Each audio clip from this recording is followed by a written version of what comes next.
جب ہم دیکھتے ہیں شیخ کہ رمضان میں جب رمضان آ جاتا ہے تو مساجد بھری ہوتی ہے. پھر جو لوگ رمضان کے بغیر جب منتھ ہوتے تھے ان منتھ میں وہ نماز نہیں پڑھتے تھے، لیکن رمضان میں اب سبھی آتے.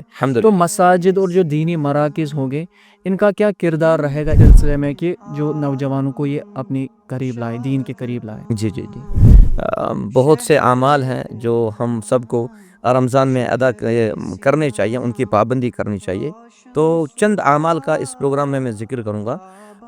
رمضان میں جو ہی آپ داخل ہوں گے تو پہلے اپنی نیت کو خالص کریں. شیخ صاحب جب رمضان آتا ہے تو دو اہم وقت انسان یاد رکھتا ہے، وہ ہے سحری کا وقت اور افطاری کا وقت. جی اور یہ ایسے دو وقت ہے جب انسان کی دعا قبول ہو سکتی ہے. جی تو ہم اپنی سحری اور افطاری کو کیسے بہترین بنا سکتے ہیں؟ اگر عورتیں گھر کی منتظم ہیں، گھر کا کام کاج کرتی ہیں، گھر کو سنبھالتی ہیں، اور ان کو وہی کام کرنا بھی چاہیے اور ان کو گھروں میں ہی قرار کرنا چاہیے. گھر کا انٹیریئر کام جتنا بھی ہو وہ آرام سے کر سکتی ہیں. اس کا مطلب یہی نہیں کہ وہ رمضان میں ہاتھ باندھ کے جو ہے وہ بیٹھیں گی، نہیں، ایسا نہیں ہے. کام بھی کرنا ہے لیکن اللہ کی عبادت میں بھی کوئی کمی نہیں آنی چاہیے. اذان ہو گئی، عورتیں گھر میں مصلی بچھائیں، وہاں پہ جائیں، دعا کریں، تلاوت کریں، عبادت کریں. جس قیام میں نہ قیام برابر ہو، جس قیام میں نہ رکوع برابر ہو، جس میں سجود برابر نہ ہو، جس میں تشہد برابر نہ ہو، جس میں یہ قرآن مجید کی تلاوت سمجھ میں ہی نہ آئے، جیسے کہ اللہ تعالیٰ نے فرمایا تھا وَرَتِّلِ الْقُرْآنَ تَرْتِيلًا. اسی امام سے جا کے پوچھ لینا، کبھی اس امام سے جا کے پوچھ لو کہ آپ کا نام کیا ہے. جب وہ اپنا نام بتائے گا نا، اپنے نام میں مخارج کے ساتھ وہ ادا کرے گا. پورے مخارج یعنی تجوید کے ساتھ وہ اپنا نام ذکر کرے گا. لیکن جب اس اللہ کے کلام کی تلاوت کرے گا نماز میں یا نماز سے باہر، تو ایسی سپیڈ دیکھنے کو ملتی ہے. مجھے نہیں لگتا ہے کہ یہ قرآن مجید کی تلاوت کے ساتھ انصاف ہوتا.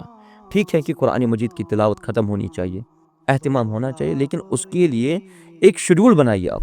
جبکہ ہم دیکھتے ہیں کہ رمضان میں عبادت کثرت سے کی جاتی ہے، جی لیکن رمضان کے بعد پھر سے وہی ہم دیکھتے ہیں کہ جو ہم رمضان سے پہلے تھے، پھر سے عبادت میں تساہل، پھر سے عبادت کمی ہو جاتی ہے. تو کیسے ہم استقامت پا سکتے ہیں رمضان کے بعد بھی؟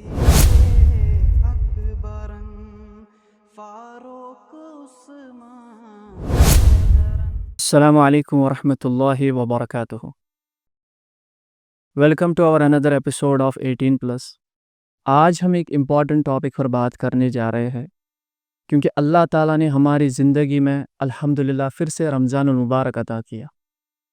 تو اس رمضان المبارک کو ہم کیسے ایک پروڈکٹیو رمضان المبارک بنائیں گے، اس سلسلے میں ہمارے آج کے جو مہمان ہیں وہ کسی تعارف کے محتاج نہیں ہیں، بلکہ ان کا نام ہی ان کا انٹروڈکشن ہے.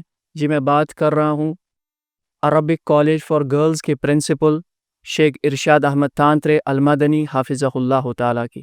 شیخ صاحب السلام علیکم. وعلیکم السلام ورحمۃ اللہ وبرکاتہ. شیخ صاحب ہم آپ کے تہہ دل سے شکر گزار ہے کہ آپ نے ہمارے ایوان اسٹوڈیو میں تشریف فرمایا. اللہ تعالیٰ آپ کو جزائے خیر دے. بارک اللہ فیک. تو شیخ صاحب ہماری زندگی میں اللہ تعالیٰ نے رمضان المبارک عطا کیا کہ ایک بہت بڑی نعمت ہے، لیکن اس نعمت کو ہم قدر کیسے کریں گے، اس سلسلے میں ہم جانیں گے کہ جب ہم رمضان میں روزے رکھتے ہیں تو ان روزوں کے کیا فوائد ہے اور یہ ہماری روحانیت کو کیسے بہترین بنا سکتے ہیں. بسم اللہ والحمد للہ والصلاة والسلام علی رسول اللہ وعلی آلہ واصحابہ ومن تبعهم بإحسان الى یوم الدین، اما بعد. قال اللہ تبارک وتعالی یا ایہا الذین آمنوا کتب علیکم الصیام کما کتب علی الذین من قبلکم لعلکم تتقون. اللہم صلی علی محمد وعلی آل محمد کما صلیت علی ابراہیم وعلی آل ابراہیم انک حمید مجید وبارک علی محمد وعلی آل محمد کما بارکت علی ابراہیم وعلی آل ابراہیم انک حمید مجید. سب سے پہلے تمام قسم کی تعریفات اللہ جل وعلا کے لیے لائق ہیں، اور اس کے بعد درود و سلام ہوں محمد الرسول اللہ صلی اللہ علیہ وسلم پر، جنہوں نے ہم تک یہ دین اسلام پہنچایا. حمد و ثنا اور درود و سلام کے بعد سب سے پہلے میں انتہائی زیادہ مشکور ہوں آپ سبھی حضرات کا کہ آپ لوگوں نے ہمیں اس اسٹوڈیو میں بلایا، دعوت دی. اللہ تعالیٰ آپ لوگوں کی محنت اور اس کاوش کو اپنے دربار میں قبول فرمائے. آمین. جس چیز کا تذکرہ آپ نے سب سے پہلے کیا ہے، سب سے پہلے ہمیں اللہ کا شکر ادا کرنا چاہیے کہ اللہ تبارک و تعالیٰ نے ہم سب پر ایک مرتبہ پھر رمضان المبارک عطا کیا، اور اللہ تعالیٰ سے دستب و دعا بھی ہیں کہ اللہ تعالیٰ ہمیں اس رمضان میں جتنے بھی فوائد ہیں اور جتنے بھی چیزیں ہیں اس رمضان کے اندر، اللہ تعالیٰ ہمیں ان سے فائدہ اٹھانے کی توفیق عطا فرمائے۔ آمین۔ جہاں تک رمضان میں فوائد کا ذکر کیا گیا، تو میں کہہ رہا ہوں کہ سب سے عظیم فائدہ اس رمضان کا یہی ہے کہ اس رمضان میں عمل کرنے سے اور اس رمضان میں روزہ رکھنے سے سب سے بڑی دولت جو حاصل ہونے والی ہے وہ ہے تقوی کی دولت۔ صحیح۔ کیونکہ اللہ تبارک و تعالیٰ کا ارشاد ہی ہے کتب علیکم الصیام کما کتب علی الذین من قبلکم لعلکم تتقون۔ اکثر دیکھنے کو ملتا ہے کہ جب بھی صبح انسان سحری کے لیے اٹھتا ہے، جب بھی انسان صبح سحری کھاتا ہے، تو ایک الگ سی چاشنی اور الگ سی روحانیت بھی اور الگ سا اثر بھی ہمیں دیکھنے کو ملتا ہے۔ صحیح۔ ان ساری چیزوں میں ہم سب مسلمانوں کے اندر جو بڑی دولت حاصل ہوتی ہے وہ ہے ایک تقوی کی دولت، لیکن تقوی سے پہلے اخلاص کی دولت۔ یہ جو اخلاص ہے، اخلاص اور للہیت، یہ روزہ ہم رکھتے بھی ہیں اخلاص کی بنیاد پر ہی اور للہیت کی بنیاد پر۔ روزوں کا تعلق یہ پوشیدہ ہے، یہ نماز کی طرح ظاہری نہیں ہے۔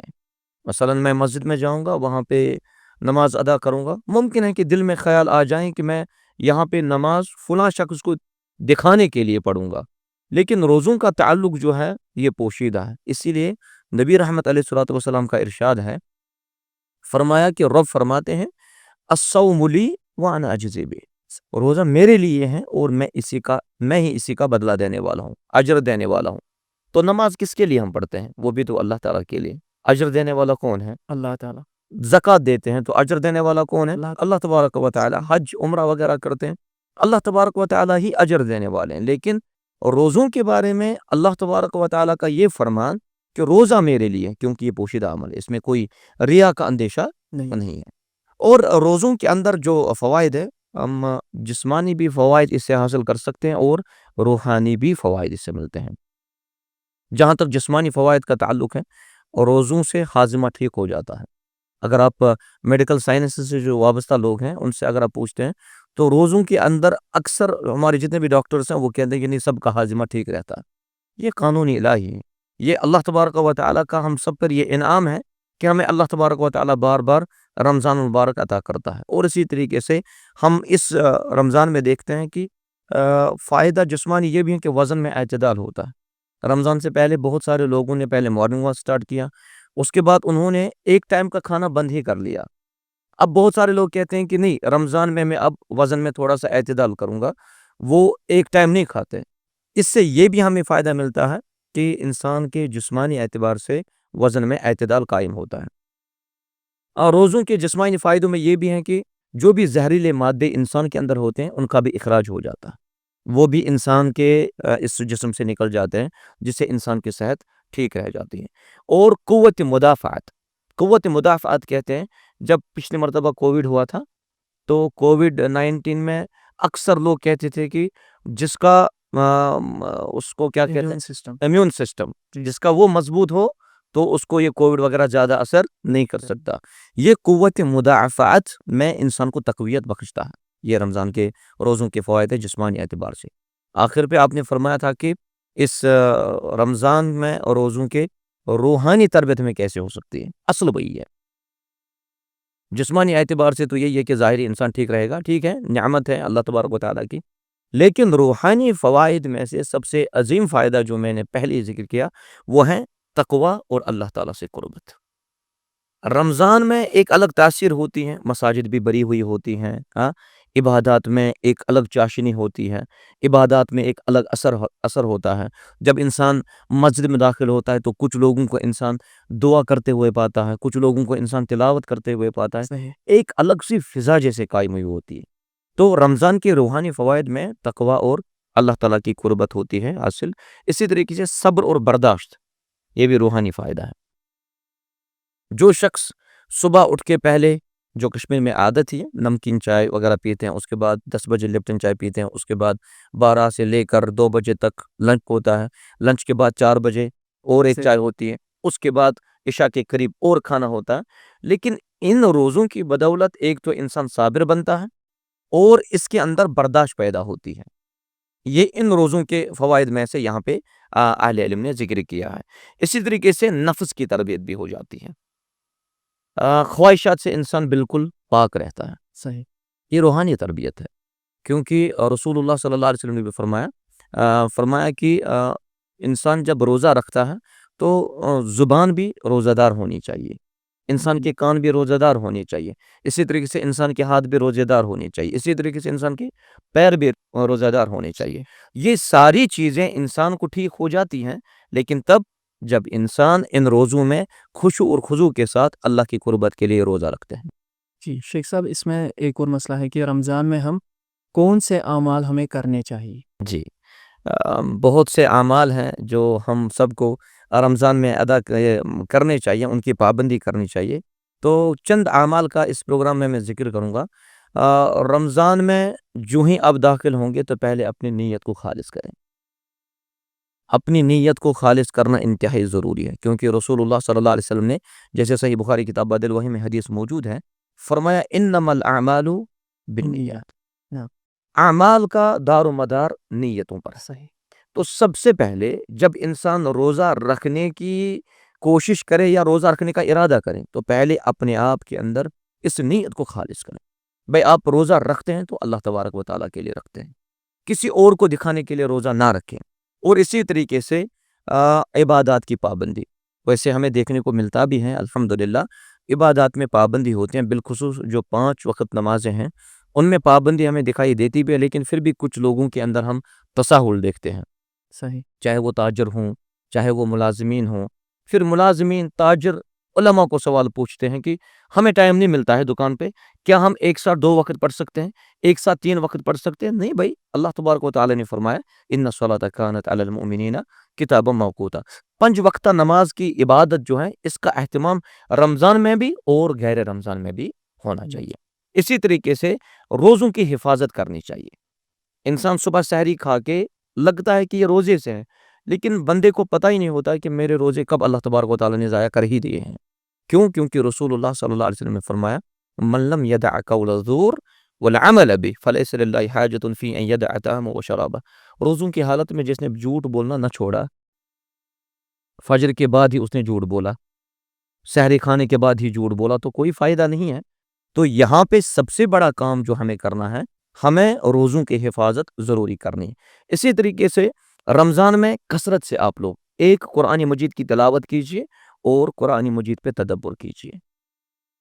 ٹھیک ہے کہ بہت سارے لوگ اللہ تبارک و تعالیٰ کی اس عظیم کتاب کی تلاوت کرتے ہیں، لیکن ہمیں یہ بھی دیکھنا ہے کہ اگر آپ نے 5 پنوں کی تلاوت کی، 5 صفحوں کی تلاوت کی، اس کے بعد ایک صفحے کا آپ ترجمہ پڑھ لیجئے، ایک صفحے پہ تھوڑا سا غور و فکر کر لیجئے۔ آج تو اویلیبل بھی ہے، آج تو پورا میٹیریل اویلیبل ہے، بالکل، تو قرآن کریم کی تلاوت کرنی چاہیے۔ اس کام میں ہم تمام ناظرین کو کہیں گے کہ آپ ان چیز کی حفاظت کریں۔ اور اسی طریقے سے رمضان میں جو سب سے عظیم کام ہے وہ ہے تراویح نماز ادا کرنا۔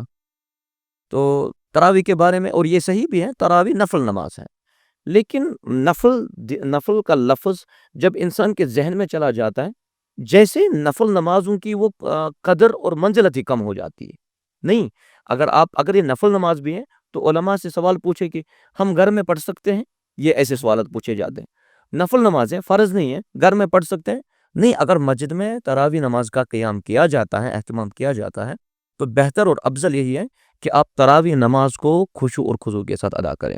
یہاں پہ میں ایک چیز اور یہاں پہ اضافہ کروں گا آپ کے اس پروگرام کی وساطت سے، وہ یہ محترم جبران صاحب کی اکثر ہم دیکھتے ہیں کہ تراویح نماز یہاں پہ جو پڑھی جاتی ہے، کیا وہ وہی قیام ہے جس قیام کے بارے میں رسول اللہ صلی اللہ علیہ وسلم نے فرمایا من قام رمضان ایمانا و احتسابا غفر له ما تقدم من ذنبه، جس نے رمضان المبارک کے اندر قیام کیا ایمانداری کے ساتھ اور احتساب کے ساتھ، اللہ تبارک و تعالی اس کے تمام پچھلے گناہوں کو معاف فرما دیتا۔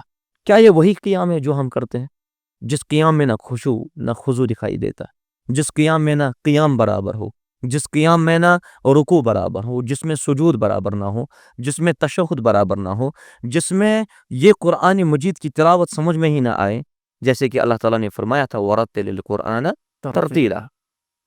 اسی امام سے جا کے پوچھ لینا، کبھی اس امام سے جا کے پوچھ لو کہ آپ کا نام کیا ہے، جب وہ اپنا نام بتائے گا نا، اپنے نام میں مخارج کے ساتھ وہ ادا کرے گا، پورے مخارج یعنی تجوید کے ساتھ وہ اپنا نام ذکر کرے گا۔ لیکن جب اس اللہ کے کلام کی تلاوت کرے گا نماز میں یا نماز سے باہر، تو ایسی سپیڈ دیکھنے کو ملتی ہے، مجھے نہیں لگتا ہے کہ یہ قرآن مجید کی تلاوت کے ساتھ انصاف ہوتا ہے۔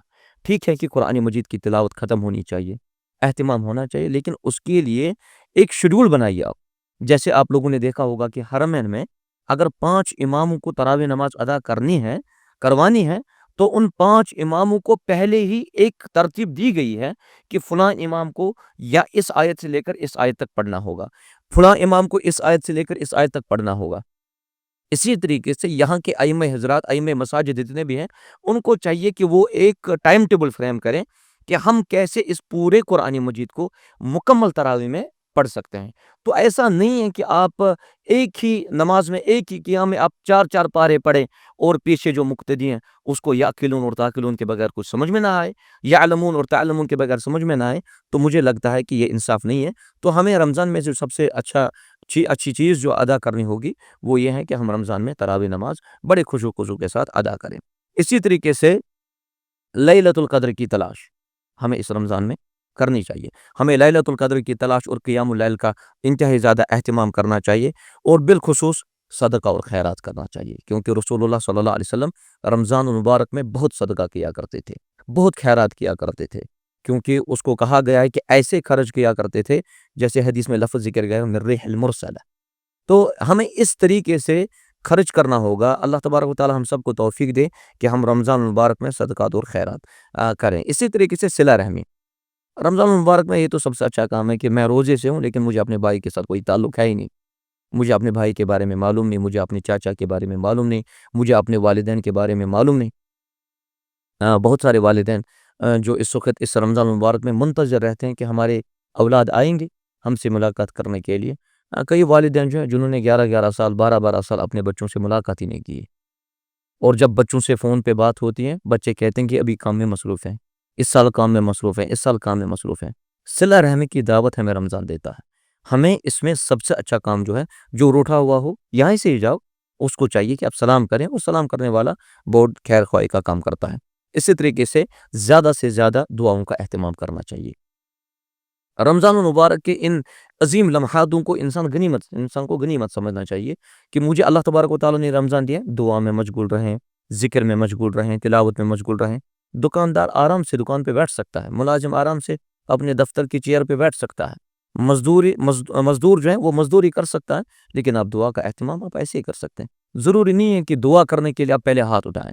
ٹھیک ہے کہ ہاتھ اٹھانا مستحسن عمل ہے، لیکن اگر آپ کو موقع نہیں ملتا آپ ایسے بھی اللہ تبارک و تعالیٰ سے دعا کر سکتے ہیں۔ رب اجعلنی مقیم الصلاۃ، آپ ایسے بھی اللہ تبارک و تعالیٰ سے دعا کر سکتے ہیں، رب ارحمہما کما ربیانی صغیرہ۔ اسی طریقے سے آپ دعا کر سکتے ہیں اللہم انی ظلمت نفسی ظلما کثیرا، لیکن اس کے لیے پہلے امام کا انتظار کرنا، امام آئے گا وہ دعا کرے گا، ہم پیچھے آمین کریں گے۔ پھر جب امام دعا کرتا ہے اللہم انی ظلمت نفسی ظلما کثیرا، اے اللہ میں نے اپنے نفس پہ بہت زیادتی کی، اگر آپ مغفرت نہیں کرو گے تو میں خسارہ اٹھانے والوں میں سے ہو جاؤں گا۔ پیچھے جو مقتدی حضرات ہوتے ہیں وہ کرتے ہیں آمین، لیکن ان بیچاروں کو پتہ نہیں ہے یہ جو آمین کرتے ہیں امام کے لیے کہ ہاں اے اللہ اس نے غلطی کی ہے، اس نے نفس پہ زیادتی کی ہے، اے اللہ قبول کر، اس کی دعا قبول کر۔ اپنے لیے مانگیے، آرام سے آپ دعا کر سکتے ہیں، دعاؤں کا اہتمام کرنا چاہیے۔ اسی طریقے سے استغفار اور توبہ کیجیے۔ ہم عموماً کہا جاتا ہے کہ رمضان میں اللہ تبارک و تعالی بہت سارے لوگوں کو جہنم کے آگ سے بھی بچا دیتا ہے، ٹھیک، اللہ اتقاء من النار جیسے حدیث میں لفظ آیا ہے۔ تو ہمیں اس رمضان میں توبہ اور استغفار کرنا چاہیے۔ اللہ تبارک و تعالیٰ کا ارشاد ہے یا ایھا الذین آمنوا توبوا الی اللہ توبۃ نصوحا۔ ہمیں اس معاملے میں بہت حساس رہنا چاہیے۔ توبے کے بارے میں تھوڑی سی یہاں پہ وضاحت کروں گا۔ اکثر ہمارے نوجوان جو نا امید ہو چکے ہیں، وہ بالکل جیسے نراش ہو چکے ہیں کہ کیا پتہ کہ ہم نے 11 مہینے بہت غلطیاں کی ہیں، بہت برائی کی ہیں، بہت جھوٹ بولا ہے، بہت نفاق میں ہم تھے، ہم نے غیبت کی ہے، کیا پتہ اللہ تبارک و تعالیٰ ہمیں معاف کرے گا کہ نہیں۔ لیکن اللہ تبارک و تعالیٰ کا ارشاد ہے قل یا عبادی الذین اسرفوا علی انفسہم، یا رسول اللہ صلی اللہ علیہ وسلم میرے بندوں سے پوچھ لیجئے، میرے بندوں کو بتا دیجئے، جس نے بھی اپنے نفس پہ زیادتی کی ہے لا تقنطوا من رحمت اللہ، اللہ کی رحمت سے نا امید نہیں ہونا چاہیے۔ ان اللہ یغفر الذنوب جمیعا، اللہ تبارک و تعالی تمام گناہوں کو بخشنے والا ہے۔ یہ تو اللہ کی ذات ہی ہے جو اپنے بندوں پہ رفیق شفیق رحیم ذات ہے۔ تو ہم سب کو اس رمضان مبارک کو غنیمت سمجھ کر ہمیں اس رمضان میں استغفار کرنا چاہیے۔ اسی طریقے سے رسول اللہ صلی اللہ علیہ وسلم نے فرمایا کہ اللہ تبارک و تعالی فرماتے ہیں لو بلغت ذنوبک عنان السماء، اے میرے بندے اگر آپ کے گناہ آسمان تک بھی چلے جائیں گے، یہ تو کہنے کی بات ہے، آسمان تک اگر گناہ بر آئیں گے نا، آسمان کتنی دور ہے انسان اندازہ بھی نہیں لگا سکتا۔ فرمایا لو بلغت ذنوبک عنان السماء، اگر آپ کے گناہ آسمان تک بھی چلے جائیں گے پھر آپ مجھ سے معافی مانگو گے، میں ضرور انشاءاللہ معاف کروں گا۔ تو رمضان کا مہینہ غنیمت سمجھنا چاہیے، ان دنوں کو ان لمحات کو غنیمت سمجھ لیجئے، اور جس نے جو بھی غلطی کی ہے اللہ کے دربار میں آئیے اور خالص توبہ کیجئے، اپنی غلطیوں پہ شرمندہ ہو اور اللہ تبارک و تعالیٰ سے اس بات کا عزم کریں کہ آئندہ ہم غلطی نہیں کریں گے، ضرور انشاءاللہ آپ لوگوں کے گناہوں کی مغفرت ہوگی اللہ تعالیٰ کے فضل و کرم سے۔ اسی طریقے سے سحری اور افطار میں یہ کام بھی کرنا چاہیے، جو مسنون طریقہ ہے اس پہ آپ لوگ عمل کیجئے۔ ہمیں سحری میں بھی گڑبڑ ہو جاتی ہے اور افطاری میں بھی گڑبڑ ہو جاتی ہے۔ یہاں پہ جو مسنون طریقہ ہے سحری اور افطاری کا، اس پہ آپ چلیے، اور جیسے کہ نبی کریم صلی اللہ علیہ وسلم نے فرمایا بھی ہے، رسول اللہ صلی اللہ علیہ وسلم کا ارشاد بھی ہے کہ اگر انسان خیر چاہتا ہے تو افطاری میں جلدی کیجیے اور سحری میں تھوڑی سی تاخیر کیجیے۔ اکثر لوگ ہمیں دیکھنے کو ملتے ہیں جو سحری 2 بجے سے سٹارٹ کرتے ہیں، اگر 2 منٹ کے لیے ہمیں آج 5 بجے سحری کے لیے اٹھنا ہے، کچھ لوگ 2 بجے ہی سحری کھا کے نکل جاتے ہیں مسجد کے لیے۔ یہ سحری کا طریقہ سنت والا طریقہ نہیں ہے۔ تو نبی کریم صلی اللہ علیہ وسلم جتنی دیر تک سحری کھایا کرتے تھے آپ اسی پہ چلنے کی کوشش کریں۔ آپ نماز سے پہلے، اذان سے پہلے آپ آدھا گھنٹہ، پونا گھنٹہ یا 1 گھنٹہ اٹھیے اور سحری سٹارٹ کیجیے، کیونکہ اب ہمیں اتنی ویرائٹی ہوتی ہے جس میں تو ٹائم لگے گا ہی۔ یہ تو رسول اللہ صلی اللہ علیہ وسلم اس کے بارے میں آیا کہ وہ تو چھوٹے چھوٹے لقمے کھاتے تھے، لیکن ہمارے پاس آج 2-4 سالن ہوں گی، کھانا ہوتا ہے، اس کے بعد چائے پینی ہوتی ہے۔ اگر 1 گھنٹہ پہلے انسان اٹھے گا بھی تو سنت کے مطابق عمل کیجیے، انشاءاللہ اسی میں خیر ہوگی۔ اسی طریقے سے اس رمضان مبارک میں برے کاموں سے بچنا چاہیے، برائی کی طرف جانا، یہاں سے روزے سے ہو، آنکھیں برائی کرتی ہیں، کان برائی کرتے ہیں، زبان برائی کرتی ہیں، ہمارے ہاتھ پیر برائی کرتے ہیں۔ اپنے آپ پہ قابو رکھیے اور اللہ کے قربت حاصل کیجیے، اللہ کے حضور آئیے، اور جتنے بھی دینی اجتماعات ہوں، دینی کانفرنسز ہو، دینی دروس ہوں، ان پہ آپ لوگ اپنا ٹائم صرف کریں، یہ آپ کے نام عمل میں انشاءاللہ جمع ہوں گے۔ یہ مختصر سے کچھ اعمال تھے جو میں نے رمضان مبارک کے بارے میں ذکر کیے۔ شیخ صاحب، جب رمضان آتا ہے تو 2 اہم وقت انسان یاد رکھتا ہے، وہ ہے سحری کا وقت اور افطاری کا وقت، جی اور یہ ایسے 2 وقت ہے جب انسان کی دعا قبول ہو سکتی ہے۔ جی تو ہم اپنی سحری اور افطاری کو کیسے بہترین بنا سکتے ہیں؟ جی بہترین سوال ہے یہ۔ اللہ تبارک و تعالیٰ کا ارشاد ہے وَبِالْأَسْحَارِ هُمْ يَسْتَغْفِرُونَ، بہت سے لوگ ہیں یا رسول اللہ صلی اللہ علیہ وسلم جو سحری کے وقت مغفرت کی دعا مانگتے ہیں، بخشش کی دعا مانگتے ہیں۔ ہمیں یہ دیکھنا ہے کہ کیا ہم سحری کے لیے ویسے اٹھتے ہیں جیسے اللہ تبارک و تعالیٰ کا ارشاد ہے۔ ہم نے سنا ہے، ہم نے پڑھا بھی ہے کہ نبی کریم صلی اللہ علیہ وسلم نے فرمایا کہ گرچہ ایک حدیث میں کافی زیادہ محدثین نے کلام کیا ہے کہ افطار کے وقت جو دعا ہیں وہ قبول ہوتی ہیں، لیکن ایک حدیث کی بنیاد پہ ہم کہہ سکتے ہیں کہ نہیں، 3 شخص کی دعا اللہ تعالیٰ رد نہیں کرتا ہے۔ وہاں پہ ایک ہے دعوت الصائم، جو روزے سے ہوتا ہے اس کی دعا اللہ تبارک و تعالیٰ رد نہیں کرتا، اس کی دعا قبول ہو جاتی ہے۔ لہٰذا اگر کسی شخص کو اپنی سحری اور افطاری کو بہتر بنانا ہے، جیسے میں نے اس سے پہلے تذکرہ کیا بھی کہ اپنی سحری کو بہتر بنانے کے لیے سحری ویسے کیجئے جیسے رسول اللہ صلی اللہ علیہ وسلم نے فرمایا۔ جی، اختلاف ہوتا ہے کہ اذان کے دوران کھا سکتے ہیں کہ نہیں کھا سکتے، مسائل چلیں گے، تو وہاں پہ ضرورت آنی نہیں چاہیے کہ ہم اذان تک ٹھہریں، صحیح، ٹھیک ہے کہ نہیں؟ ہمیں رمضان کے روزوں کی نیت ہونی چاہیے۔ اگر کوئی، کیونکہ سحری جو ہے رسول اللہ صلی اللہ علیہ وسلم نے فرمایا تسحروا فإن فی السحور برکہ، آپ سحری کھا لیجئے، اس میں برکت ہے۔ لیکن کیا سحری کھانا واجب ہے؟ اگر واجب ہے تو اس کا مطلب یہ ہے کہ جو سحری کھانے کے بغیر روزہ رکھتا ہے اس کا روزہ صحیح نہیں ہے۔ لہٰذا سحری کھانا مستحب ہے، بہتر ہے، رسول اللہ صلی اللہ علیہ وسلم سحری کھایا کرتے تھے۔ اگر انسان کو سحری میں دیر ہوتی ہے، ابھی وقت ہے سحری تک، آپ کھا سکتے ہیں، لیکن جو ہی اذان ہو جائے اپنی سحری کو ترک کر لیجئے۔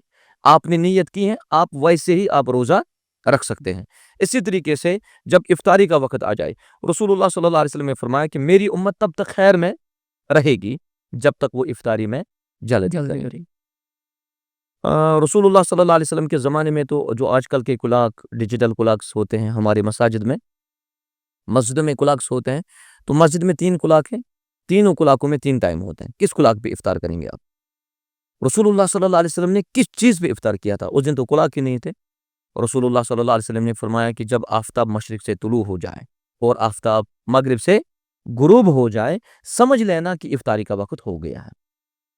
اب یہ سنت ہے، یہ تو نص ہے نا۔ جب اس نص پہ انسان عمل کرے گا، جب نصوص آ جائیں تو وہاں پہ احتیاط نہیں کرنی چاہیے۔ یہاں پہ بہت سارے لوگ کہتے ہیں کہ نہیں پہلے دیکھیں گے کہ غروب ہوا کہ نہیں، پہلے دیکھیں گے 2-4 منٹ اگر ہم انتظار کریں گے تو کوئی ایشو نہیں ہے۔ رسول اللہ صلی اللہ علیہ وسلم نے فرمایا کہ افطاری میں جلدی کیجیے۔ اگر افطاری کو بہتر بنانا ہے تو ویسے ہی چلنا ہے جیسے نبی رحمت علیہ الصلوۃ والسلام نے فرمایا ہے، تو اس طریقے سے اگر انسان کرے گا تو بہتر بن سکتا ہے انشاءاللہ۔ رمضان مہینہ جب آ جاتا ہے تو بالخصوص دعائیں بہت ساری ہوتی ہے، تو ہمیں کون سی دعا کرنی چاہیے رمضان المبارک میں؟ دیکھیے عمومی دعائیں جتنی بھی ہیں کثرت سے انسان کو دعائیں مانگنی چاہیے، کیونکہ دعا بھی عبادت ہے۔ اللہ تبارک و تعالیٰ نے فرمایا وقال ربکم ادعونی استجب لکم۔ یا رسول اللہ صلی اللہ علیہ وسلم، اللہ تبارک و تعالیٰ آپ اپنی امتیوں سے بتا دیجئے کہ اللہ تبارک و تعالیٰ فرماتے ہیں کہ مجھ سے مانگ لو میں ہی قبول کروں گا۔ اللہ تبارک و تعالیٰ نے دعا کے بارے میں فرمایا کہ جب دائی ہوتا ہے، دعا کرنے والا ہوتا ہے، اس کو بتا دیجئے جب بھی وہ مجھے دعا مانگتا ہے میں اس کی دعا کو قبول کر لیتا ہوں۔ دعاؤں کا اہتمام ہونا چاہیے۔ اب سوال یہ آپ کا ہے کہ ہم کون سی دعائیں مانگیں گے۔ ایک دعا کی تخصیص ہے رمضان المبارک کے اندر، وہ ہیں قیام اللیل میں، یعنی شب قدر میں، کہ حضرت عائشہ رضی اللہ عنہا نے جیسے فرمایا کہ جب اس نے پوچھا کہ میں کون سی دعا مانگوں، تو رسول اللہ صلی اللہ علیہ وسلم نے فرمایا آپ یہ دعا مانگ لیجئے اللہم انک عفو تحب العفو فاعف عنی۔ یہ دعا انسان کو ان ایام میں، ان لیالی میں کثرت سے کرنی چاہیے، ان راتوں میں کثرت سے کرنی چاہیے۔ لیکن جو باقی رمضان ہے، باقی رمضان میں آپ عمومی دعائیں مانگ سکتے ہیں۔ مثلا کوئی شخص بیمار ہے، بیماری کے لیے دعا مانگنی ہے، مانگ لیجیے۔ اب ہم اس کے لیے کوئی ٹائم فکس نہیں کریں گے، ٹھیک ہے کہ نہیں؟ اسی طریقے سے انسان نماز پڑھتا ہے، نماز کے بعد دعاؤں کا اہتمام کیجیے، سنتوں کے بعد دعاؤں کا اہتمام کیجیے، نوافل کے بعد دعاؤں کا اہتمام کیجیے۔ اور نبی کریم صلی اللہ علیہ وسلم کثرت سے دعا کیا کرتے تھے۔ لہٰذا اگر ہم کہیں گے کہ دعاؤں میں تخصیص کریں گے کہ رمضان میں کچھ خاص دعائیں ہیں جن کی ہم تخصیص کریں گے، تو یہاں پہ تخصیص کوئی نہیں ہے، عمومی دعائیں مانگنی چاہیے۔ جب ہم دیکھتے ہیں شیخ کہ رمضان میں جب رمضان آ جاتا ہے تو مساجد بھری ہوتی ہے، پھر جو لوگ رمضان کے بغیر جب منتھ ہوتے تھے ان منتھ میں وہ نماز نہیں پڑھتے تھے، لیکن رمضان میں اب سبھی آتے، تو مساجد اور جو دینی مراکز ہوں گے ان کا کیا کردار رہے گا اس سلسلے میں کہ جو نوجوانوں کو یہ اپنی قریب لائے، دین کے قریب لائے؟ جی جی جی اکثر محترم جبران صاحب ہمیں دیکھنے کو ملتا ہے کہ جیسے آپ نے ابھی فرمایا کہ رمضان میں بہت سے لوگوں کو ہم دیکھتے ہیں کہ جو مسجد کا رخ اختیار کرتے ہیں، یہ تو مستحسن ہے، بلکہ ان لوگوں کو حوصلہ افزائی کرنی چاہیے، نہ کہ حوصلہ شکنی ہونی چاہیے۔ صحیح۔ اس سے پہلے بھی میں نے کئی پروگرامز میں بیان کیا ہے کہ جس شخص کو اللہ تبارک و تعالی رمضان میں ہی ہدایت کرے غنیمت سمجھ لینا چاہیے، ٹھیک؟ اس سے پہلے کہ آپ کی کسی بات سے یہ رمضان کی عبادت سے بھی دور چلا جائیں، پھر آپ ذمہ دار ہیں۔ کوئی شخص رمضان میں آتا ہے تو یہاں پہ تو ہمارے یہاں اکثر کہتے ہیں کہ یہ ایسے لوگ ہیں جو خالی رمضان میں نماز پڑھتے ہیں۔ کوئی بات نہیں، من یہدہ اللہ فلا مضل لہ۔ عثمانی غنی رضی اللہ عنہ نے اسلام جب قبول کیا اس وقت اس کی عمر 30 سال سے زیادہ تھی۔ فاروق اعظم نے جب اسلام قبول کیا اس وقت ان کی عمر 25 سال سے زیادہ تھی۔ کیا ہم کہیں گے کہ یہ وہ فاروق اعظم ہے جس نے 25 سال میں ایسے کیا؟ نہیں، بلکہ اگر آپ ان نمازیوں کو جو عابد لوگ بن جاتے ہیں، اگر آپ ان کو کھینچنا چاہتے ہیں مساجدوں کی اور، اگر آپ دینی مدارسوں کی اور کھینچنا چاہتے ہیں، تو سب سے پہلے ہمیں ان کے ساتھ جو رویہ ہے وہ بہتر بنانا۔ بالکل۔ آپ کی کسی بھی چیز سے ان کی کوئی حوصلہ شکنی نہیں ہونی چاہیے۔ اگر وہ رمضان میں آتے ہیں، بس رمضان کے بعد دعوت کا کام شروع کر لیجیے۔ آپ نے مجھے دیکھا کہ میں باقی 11 مہینوں میں نماز نہیں پڑھتا ہوں، اللہ بچائیں۔ اگر آپ نے مجھے دیکھا، اب آپ کو حکمت کے ساتھ ہی مجھے دعوت دینی ہے۔ آپ مجھے حکم نہیں دے سکتے کہ اچھا آپ نے 11 مہینے نماز نہیں پڑھی، اب آپ رمضان میں نماز پڑھنے کے لیے آ گئے اس کا مطلب یہ ہے کہ رمضان کا بھی آپ قبول نہیں ہوگا، نعوذ باللہ من غضب اللہ۔ تو اس طریقے سے اگر آپ کو دینی مدارس یا مساجدوں کی جو انتظامیہ ان کو اہم رول ادا کرنا ہوگا، جو دعات ہیں ان کا اہم رول ادا ہونا چاہیے اس میں، اسی طریقے سے جو علماء ہیں ان کا بھی اہم رول ہونا چاہیے۔ کچھ علماء ہم دیکھتے ہیں جن کی بیان بازی سے ایسا لگتا ہے کہ بس جنت جہنم کا نعوذ باللہ فیصلہ کرنے والے یہی ہیں، تو ایسا نہیں ہونا چاہیے، بلکہ حکمت سے آپ ان کو بلا سکتے ہیں۔ اللہ تبارک و تعالیٰ ان کو بھی دوام فی العبادہ ان کو بنائے۔ شیخ صاحب آپ نے ایک بات پہلے اس پہ چھیڑی تھی کہ وہ ہے کہ تراویح میں لوگ جلد بازی کرتے ہیں، جی لیکن ہم دیکھتے ہیں کبھی کبھار اگر امام صاحب کوئی ہوتا ہے وہ قرآن آہستہ پڑھتا ہے، لیکن لوگ پھر اس کو مجبور کرتے ہیں کہ یہی تراویح تیز پڑھ لیں۔ جی اسی طرح لوگوں کا بھی ایسا ہوتا ہے کہ لوگ چاہتے ہیں کبھی کبھار جلدی پڑھے یا امام ہی تیز پڑھتا ہے قرآن، تو اس سلسلے میں آپ کی کیا نصیحت ہے ان لوگوں کے لیے؟ دیکھیے، سب سے پہلے جو ائمہ مساجد ہیں ان کا تراویح کے بارے میں ایک ایسا کردار ہونا چاہیے کہ جب امام مصلی پہ چلا جائے تو اس امام کو پہلے ہی مقتدیوں کو کہنا چاہیے کہ یہ قیام اللیل ہے، مقتدیوں کو پہلے قیام اللیل کی فضیلت ذکر کریں۔ ہمارے ایسے بہت سے بزرگ ایسے ہیں جن کو لگتا ہے کہ عادت ہے کہ ہم تراویح پڑھتے ہیں، بھائی رمضان میں اب اتنی رکعتیں جو ہیں وہ ہمیں عادت ہے یا رمضان میں ہم پڑھتے ہیں، لیکن ان کو نہیں پتا کہ اس قیام کی کتنی زیادہ فضیلت ہے۔ ممکن ہے کہ اگر آپ کسی شخص کے سامنے، کسی بزرگ کے سامنے اس قیام کی فضیلت کو ذکر کریں گے، وہ شاید وہ بزرگ امام کو کہے گا کہ نہیں، قیام اچھے سے کرنا، کیونکہ میرے پچھلے گناہوں کی مغفرت ہوگی اس قیام کے ذریعے سے۔ ہمارے بزرگوں کو کچھ پتہ ہی نہیں ہے۔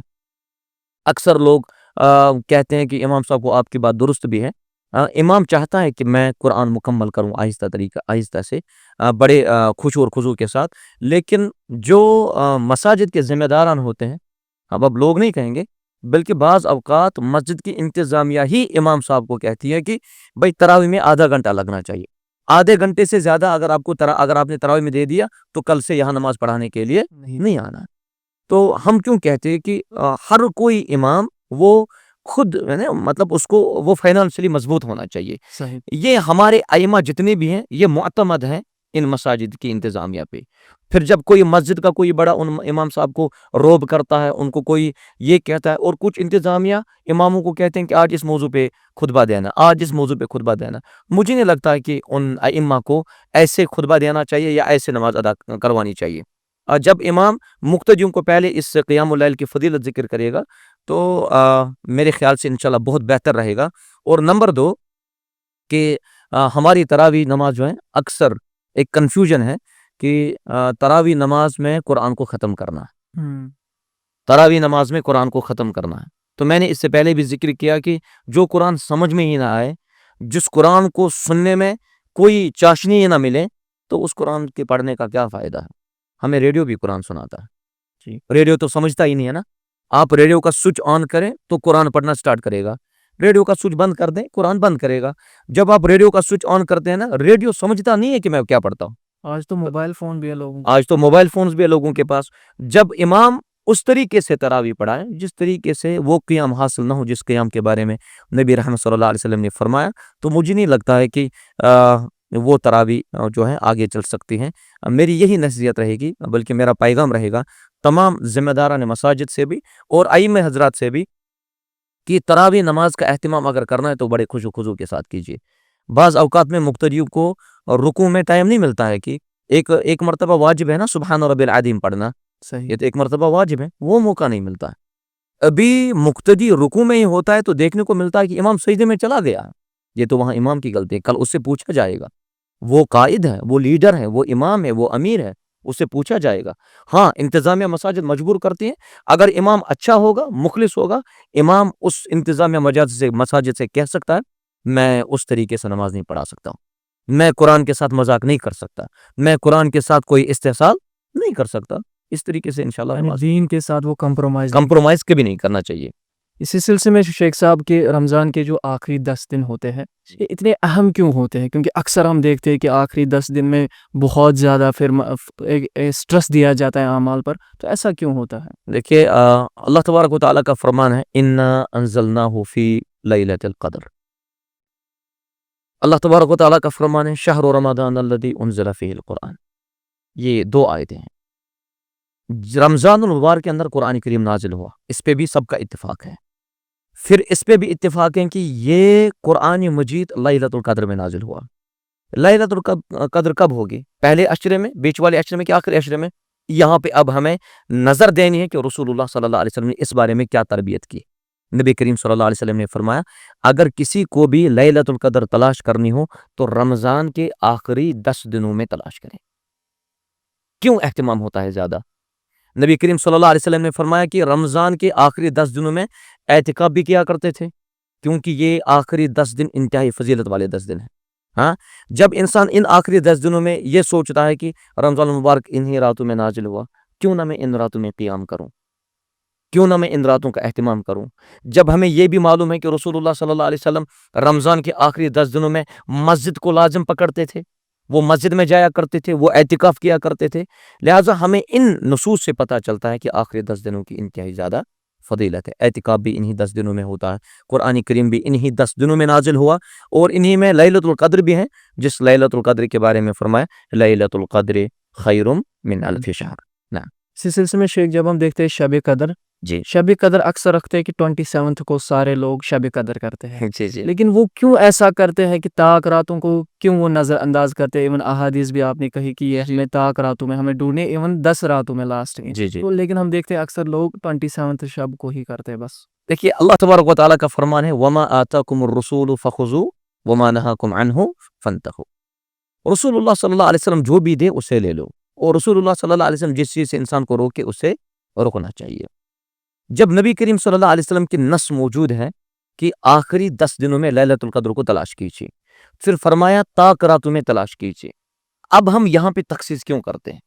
یہ بالخصوص ہمارے اشیاء میں پہلے سے آیا ہوا ہے کہ 27ویں تاریخ کو لیلۃ القدر ہے، 27ویں شب کو لیلۃ القدر ہے۔ جب ان کو پوچھا جاتا ہے کہ کیوں، بعض لوگ کہتے ہیں کہ نہیں، جو سورۃ القدر ہے انا انزلناہ فی لیلۃ القدر، اس میں 27 لفظ آئے ہیں، ایسے کہا جاتا ہے۔ تو 27 لفظ آئے، اس کا مطلب یہ ہے کہ ہم یہ کس دن کریں گے؟ 27 اور اس پہ ایک مسلسل ایک عمل رہا ہے ہماری اس اشیاء میں، بالخصوص ہماری کشمیر میں، جس وجہ سے اکثر لوگ یہی سمجھتے ہیں کہ لیلۃ القدر کب ہے؟ 27 کو۔ اور آپ یہاں پہ بھی دیکھ لیجئے، جو الحمدللہ اب تو یہ سب کچھ اللہ تعالیٰ کے فضل و کرم سے اب تو باقی لوگوں کو بھی پتہ چلنے لگا ہے کہ ہمیں اگر لیلۃ القدر کی فضیلت کو اختیار کرنا ہے تو ہمیں 5 راتوں میں برابر قیام کرنا ہوگا۔ اسی لیے ہم دیکھتے ہیں کہ 5 راتوں میں قیام ہوتا ہے، الحمدللہ مساجد بھری ہوئی ہوتی ہیں، 5 راتوں کا قیام ہوتا ہے، تراویح پڑھی جاتی ہیں، رات بھر ذکر کی جاتی ہیں، رات بھر تلاوت کی جاتی ہے۔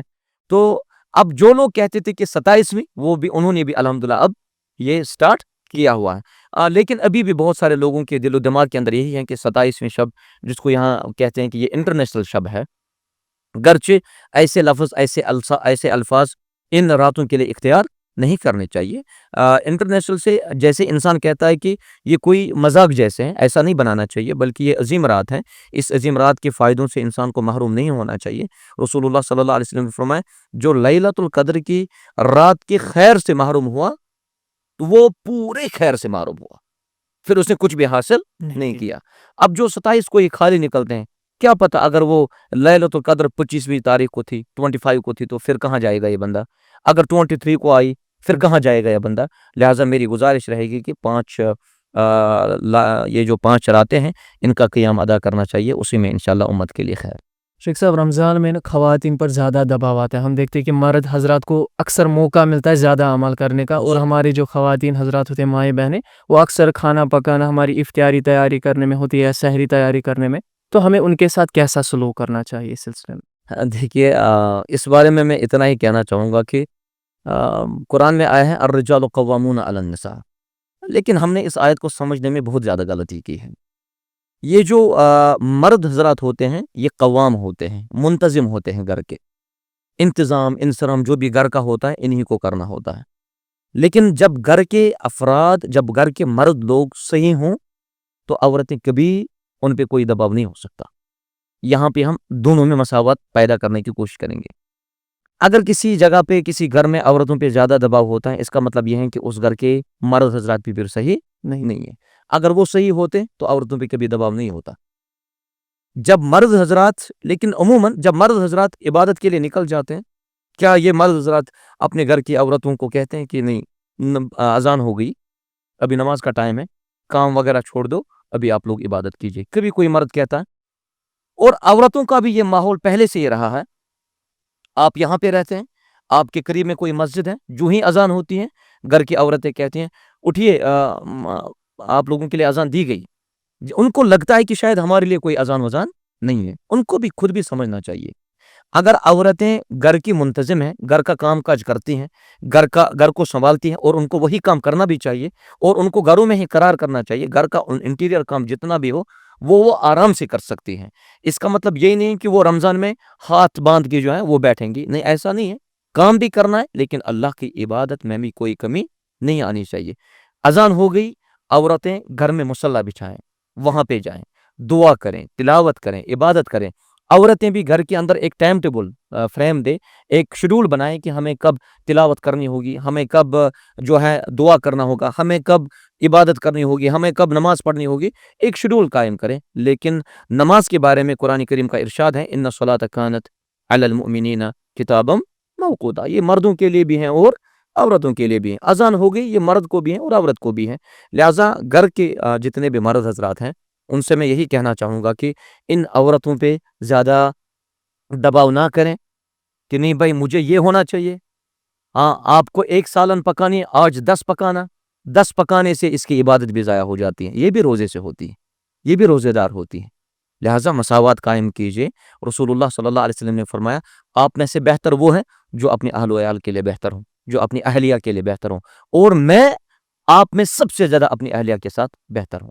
لہٰذا اپنی بیویوں سے، اپنے گھر کی عورتوں سے اچھا سلوک کیجئے۔ اس رمضان مبارک کے اندر ان کو بھی آپ دعوت دیں، اجتماعات ہوتے ہیں، دینی مجالس ہوتی ہیں، دینی دروس ہوتے ہیں، ان میں ان کو شرکت کرنے کی اجازت دیں، انشاءاللہ اسی میں گھر میں بھی برکت ہوتی ہے۔ تو شیخ صاحب اس سلسلے میں ہم دیکھتے ہیں کہ رمضان میں ایک بہت بڑی عمل آتی ہے، وہ ہوتی ہے اعتکاف۔ جی تو اعتکاف ہمیں کیسا ہونا چاہیے ہمارا اعتکاف؟ کیونکہ ہم دیکھتے ہیں اس بار کی کشمیر میں بالخصوص کہ چھوٹے بچے بھی اعتکاف میں جاتے ہیں، ہمیں معلوم ہے کہ اس میں کوئی مسئلہ نہیں ہے، لیکن وہاں پر پھر ویسی حرکتیں ہو جاتی ہے مسجد میں، مسجد کا تقدس کبھی کبھار پامال ہو جاتا ہے۔ جی دیکھیے جبران صاحب، یہ جو اعتکاف ہے رسول اللہ صلی اللہ علیہ وسلم کی یہ سنت ہے اعتکاف کرنا۔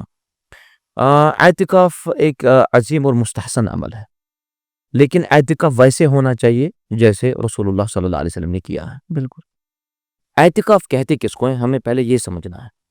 اعتکاف کہتے ہیں لزوم المسجد لعبادت اللہ، ہمیں مسجد کو لازم پکڑنا ہے اللہ کی عبادت کے لیے۔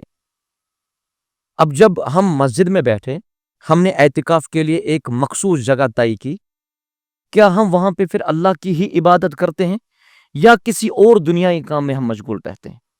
اکثر دیکھنے کو ملتا ہے کہ ان معتکفین جتنے بھی ہوتے ہیں ان کے لیے الگ الگ وہ خیمے بنائے جاتے ہیں۔ بالکل ہم کوئی حرج نہیں ہے، وہ خیمے اس لیے نہیں کہ وہ وہاں پہ آرام سے بیٹھیں، وہ وہاں پہ اپنا مشغلہ کریں، وہ وہاں اپنی بات چیت کریں، اس کے لیے نہیں ہے۔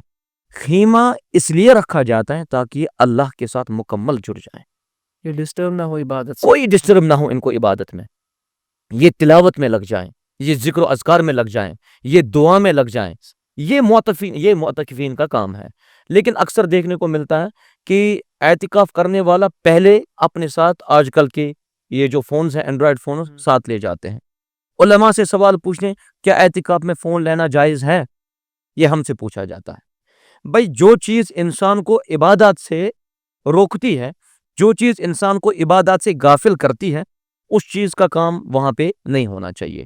ہاں کہتے ہیں کہ کبھی کبھار شیخ صاحب کیا میں کبھی کبھار موبائل میں یہ دکان کا حساب دیکھ سکتا ہوں؟ آپ اعتکاف میں چلے گئے ہیں، اللہ کی عبادت کے لیے چلے گئے، تو یہ ساری چیزیں آپ لوگ باہر چھوڑیں اگر آپ کو واقعی اعتکاف کرنا ہے۔